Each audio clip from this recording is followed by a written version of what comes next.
y seguros.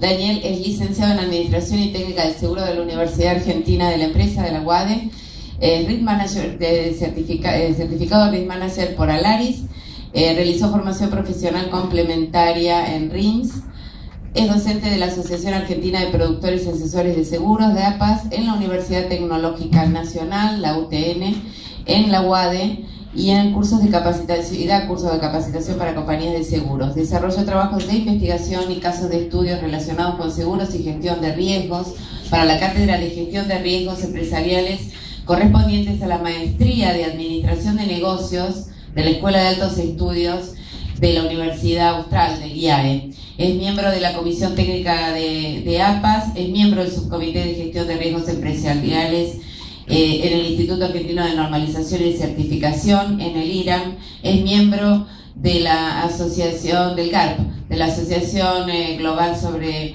Riesgos Profesionales de Riesgos. Además, Daniel es Risk Manager de Aluar, Aluminio Argentino, de FATE, de Hidroeléctrica Futaleufú, de Transportadora Patagónica, de Juan Cincota y de CIK Aluminio, ex asesor del Comité de Riesgos Empresariales de Aluar, Aluminio Argentino.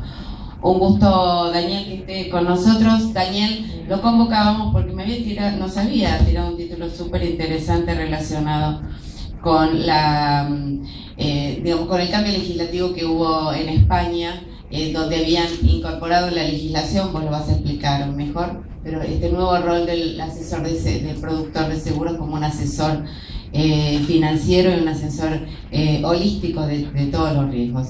Le hago el abstract que nos pasó él sobre lo que va a hablar: protocolo de trabajo necesario, técnicas para confeccionar un mapa de necesidades basado en informes de ingeniería, estructuración de un programa de seguros a medida, comunicación efectiva con el cliente. Hay un problema de comunicación acá, por todos lados.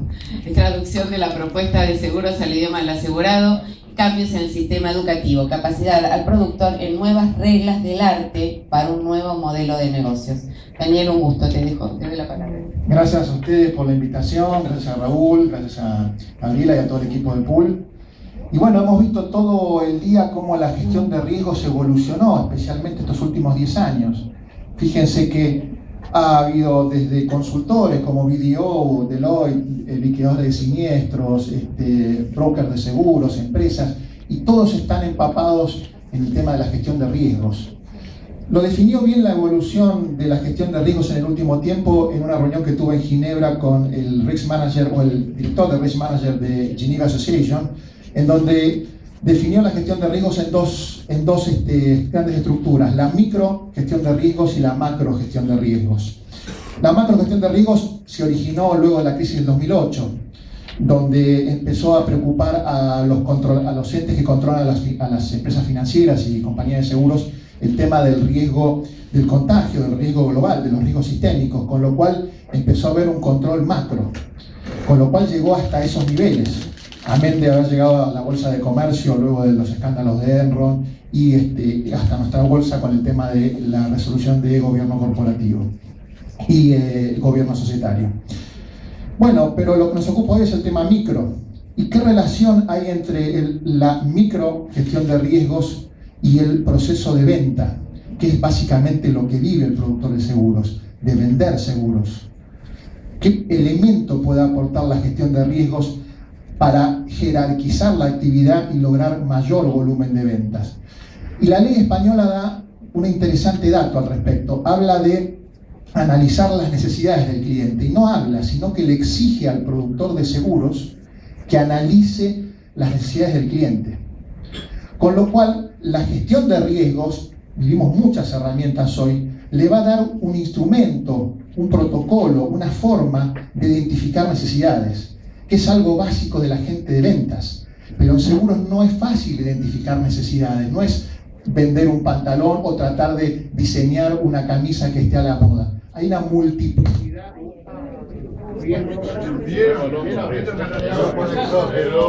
Es la idea. Este sistema que propone la legislación española, que basa y le dice al productor de seguros sí o sí usted tiene que identificar las necesidades del cliente, se contrapone con el sistema actual de la ley 22.400.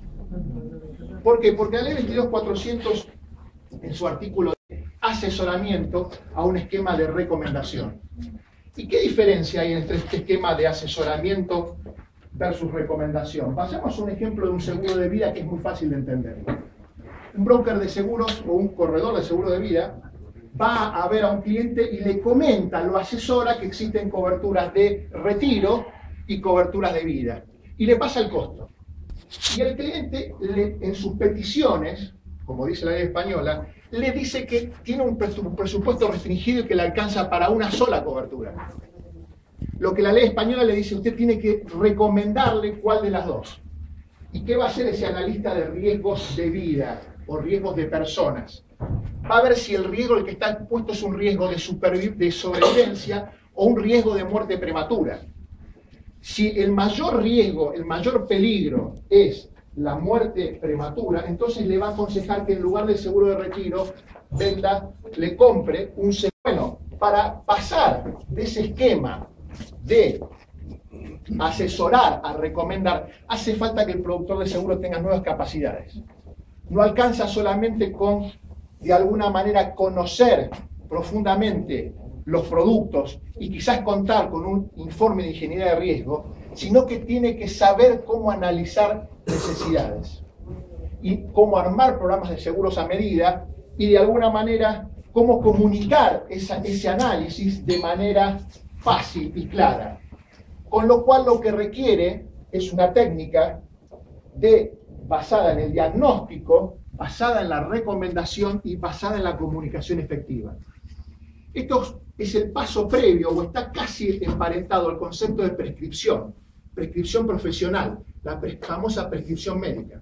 Fernando la conoce de taquito. ¿Qué hace un médico? ¿Por qué prescribe y por qué tiene esa facultad?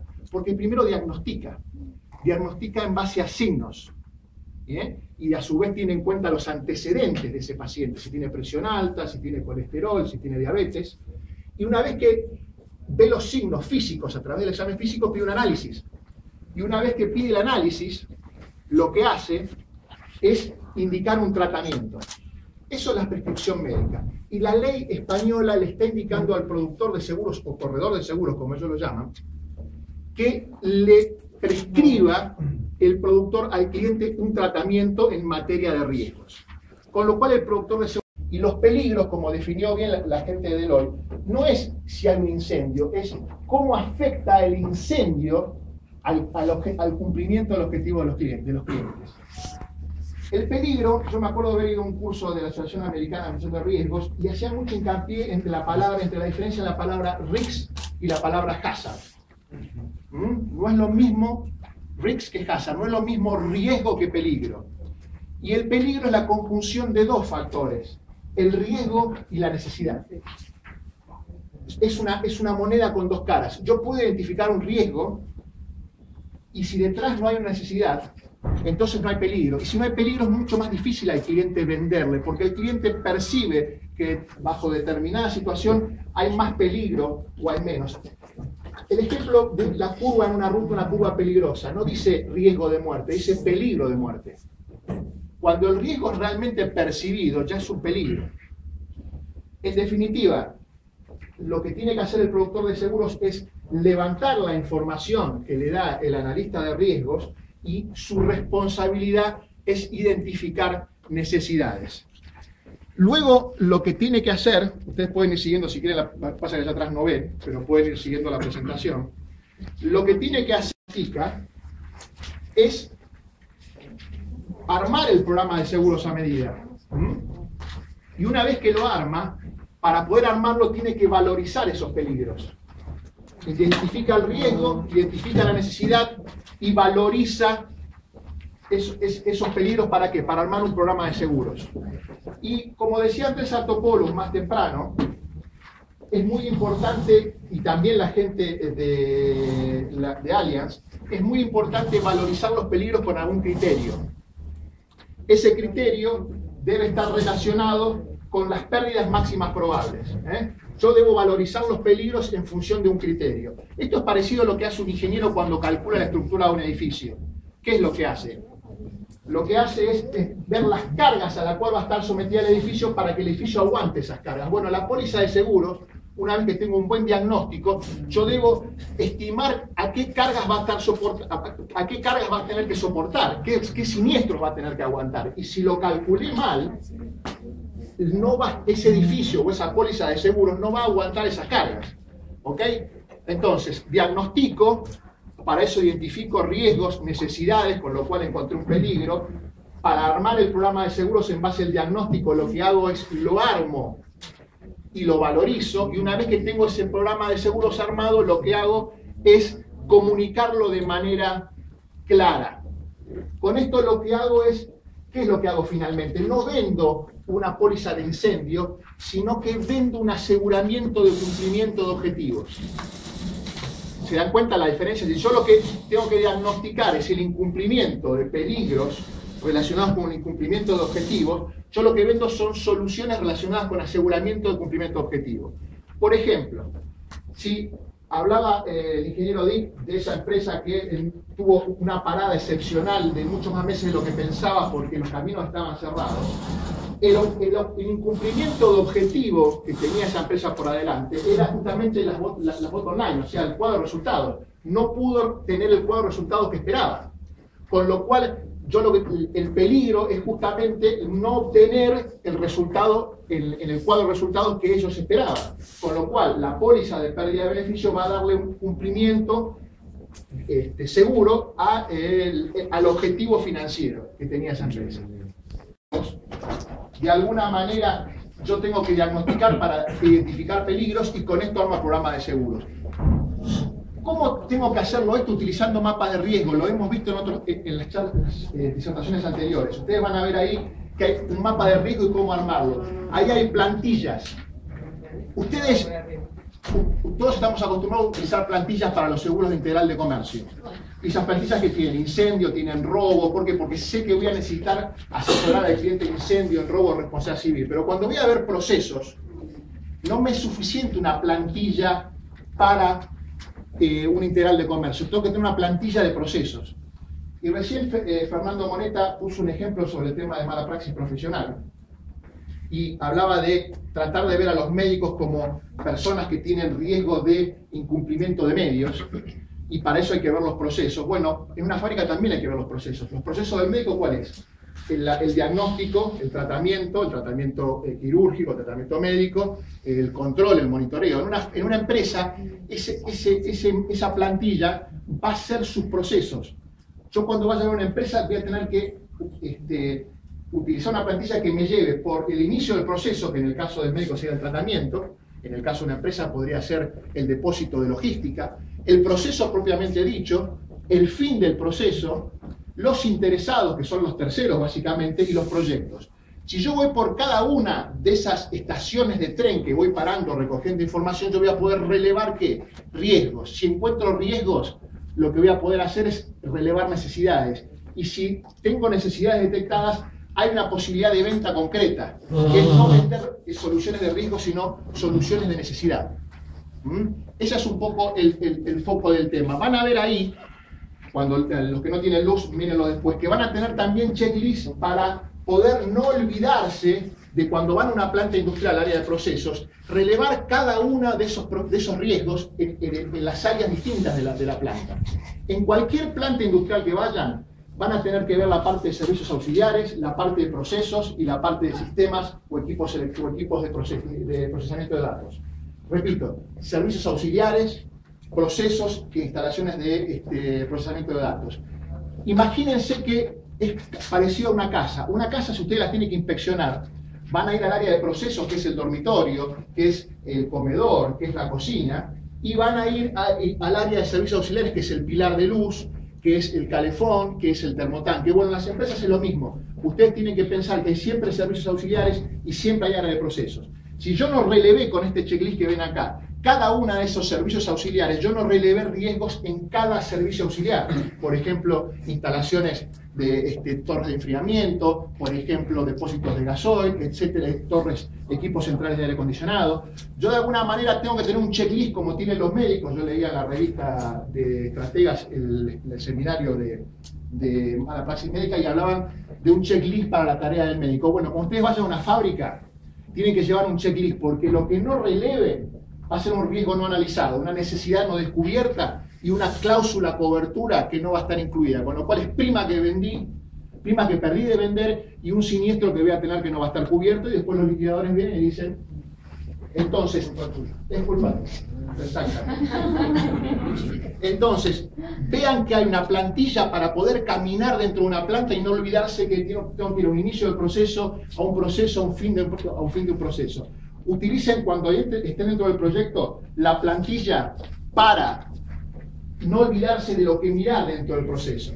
Una vez que hicieron todo esto, diagnosticaron correctamente, informan el plan, desarrollan el plan de seguros y tienen la solución en la mano. Y lo último, para ir cerrando, que es lo más importante, es, todo esto son hojas de trabajo. Lo que ustedes tienen que hacer es agarrar las coberturas de seguro que van a salir de ese estudio minucioso con checklist y plantillas, y ponerle a cada uno, al lado de cada cobertura, a qué se originó, sobre qué necesidad se originó. Supónganse que están analizando el riesgo de una rotura, como está puesto ahí, de una torre de enfriamiento. Va a estar la cobertura de daños por agua, va a estar la cobertura básica de los daños materiales, pero en definitiva, o por ejemplo, el tema de la rotura del tanque de contención de combustible, va a estar los gastos de limpieza, los sublímites de gastos de contaminación asegurado. No digan sublímite solamente de gastos de limpieza y sublímite de equipos electrónicos, sublímite de corriente débil. Pongan al lado, en el idioma del cliente, qué es lo que quiere significar, porque los va a ayudar en el proceso de venta. Esto lo llamamos en la venta mapa de necesidades satisfechas. ¿Vale? Se llama mapa de necesidades satisfechas. Entonces, el mapa de riesgo, quizás para el cliente, puede ser una herramienta un tanto difícil de entender y que lo asuste al momento de presentarlo. Pero el mapa de necesidades satisfechas lo que va a decir es linkear entre el idioma del cliente, que el idioma del cliente va a entender que si hay un incendio del edificio, evidentemente los gastos fijos van a seguir y no va a tener dinero, va a haber una pérdida de beneficio que no la va a poder obtener, va a haber pérdida de clientes. Por ejemplo, la cobertura que habla mucho Francisco, que es la de extra expenso o gasto extraordinario. En el idioma del cliente, esa cobertura quiere decir pérdida de clientes. Si yo le estoy ofreciendo la cobertura de gastos extras al cliente, al lado, en ese mapa de necesidad satisfecha, tradúzcansela a lo que quiere decir dinero para evitar perder clientes. Y es mucho más fácil. ¿Por qué? Porque seguramente anteriormente ustedes con el cliente hablaron que si la fábrica se detiene y se detiene por 6 meses, no voy a contar con el dinero para poder cumplir con los contratos y voy a perder clientes. Entonces, cuando ustedes presenten ese mapa de necesidades satisfechas, lo que van a hacer es presentar la cobertura por un lado y la necesidad por el otro, la necesidad expresada en el idioma del cliente. En definitiva, de esta manera, al presentar un mapa de necesidades satisfechas, yo estoy cumpliendo con lo que la ley española me está requiriendo, que es explicarle al cliente, en función de sus peticiones, por qué necesita ese mapa, esa cobertura de seguridad. El micrófono.